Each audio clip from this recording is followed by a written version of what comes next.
अस्सलाम वालेकुम जनाब सजनों प्यारे बेलियो मित्रों की हाल है ठीक हो दुआ करना सारे भाई ठीक हो। अच्छा यार वीडियो बड़ी आज ना एक मालूमात वाली है कि अगर मोटर चलती पई होवे ते असी केड़ा चीज़ है जिंदी वजह तू कि मोटर साड़ी अगा लोड नहीं जाना चाहिए, करंट अगा नहीं जाना चाहिए, ठीक है ना। वो केड़ा ऐसा एक पुर्जा है, ठीक है, तो या वो केड़ा एक ऐसा बटन है जिन्हों जिंदी सैटिंग करन नाल अगा करंट ना जाए। जिस तरह मैं तुहानूं एक वीडियो दिखाना, जिस तरह हुण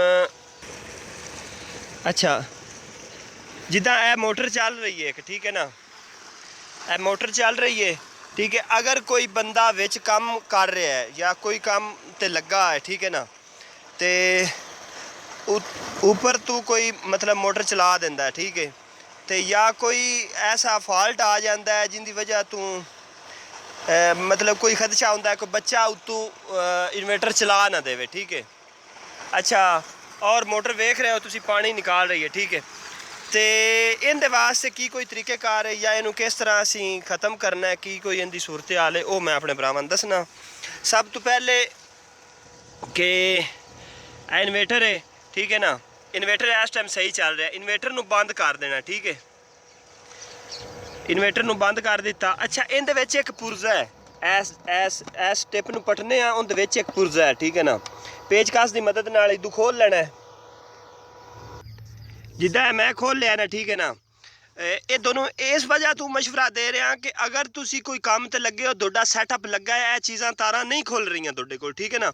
कोई भी बंदे ने अगर किसी भी आके मोटर ऑन कर दी, तुहानूं बहुत ज़्यादा मतलब इनका हाई लेवल का करंट होंदा जिहड़ा सोलर का इन्वेटर अगां सटदा पिया होंदा, ठीक है ना, और उनका बहुत ही नुकसान हो सकता है। उनकी वजह नाल यह चीज़ जरूर कर लेनी है। अगर तुसी मोटर दीयां तारां नूं हथ ला रहे हो, ठीक है ना, तुसें यह कनैक्शन नहीं पट्टे, इत्थे एक चिप है, यह नज़र आ रही है दोनों शायद, ए जिंदे उत्ते मेरा हथ लिखे, इत्थे लिखे 300 अपना 485, ठीक है ना।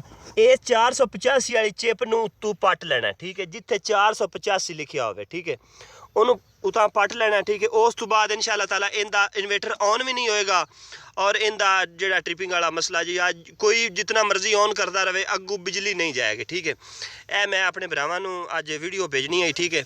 तो आई दी होगी, बहुत मेहरबानी, अपना बहुत सारा ख्याल रखना, शुक्रिया, थैंक यू, नवाजिश। मिलां दे नैक्सट वीडियो ते, हो सके सबसक्राइब कर देना, ना हो सके दुआ साडे जरूर करनी है, क्योंकि दुआ नाल किसी दा जांदा